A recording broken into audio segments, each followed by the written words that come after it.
તો આ તરફ ભાવનગરમાં ગેરકાયદેસર ગર્ભ પરીક્ષણ ઝડપાયું છે। રહેણાંક મકાનમાં ગર્ભ પરીક્ષણ ચાલતું હતું।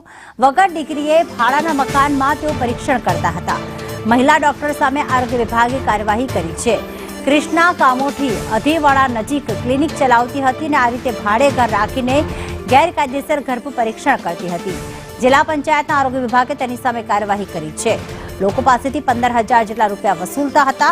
હાલ નકલી મહિલા ડોક્ટર ક્લિનિક છોડીને ફરાર થઈ ચૂકી છે।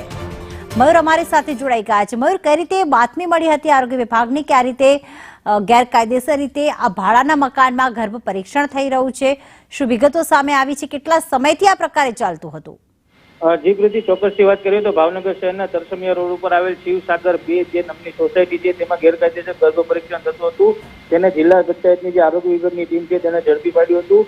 આ જે ભાડાના મકાનમાં જે ગર્ભ પરીક્ષણ ચાલતું હતું તે મહિલા તબીબ છે તેની સામે આરોગ્ય વિભાગે કાર્યવાહી કરી છે। કારણ કે કહી શકાય કે જે રીતે ગર્ભ પરીક્ષણ માટેની જે ડિગ્રી વગરની જે આયુર્વેદિક જે ડોક્ટર હતી તે પોતાનું ક્લિનિક જે અધેવાડા ગામ છે ત્યાં પોતાનું ક્લિનિક ચલાવતી હતી અને આ ઉપરાંત જે તરસમિયા રોડ છે ત્યાં ભાડાના મકાનમાં જે ગર્ભ પરીક્ષણ કરતી હતી।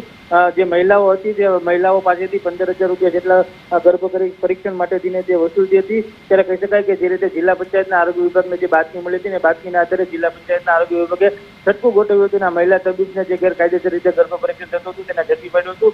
પરંતુ મહત્વનું કહી શકાય કે જે રીતે ગર્ભ પરીક્ષણની જે રેડ પડી હતી તે દરમિયાન મહિલા તબીબ છે તે ફરાર થઈ હતી અને હાલ આરોગ્ય વિભાગે તેમની સામે કાયદેસરની કાર્યવાહી કરવા માટે તેને વધુ તપાસ હાથ ધરી છે। આભાર મયુર તમામ વિગતો માટે।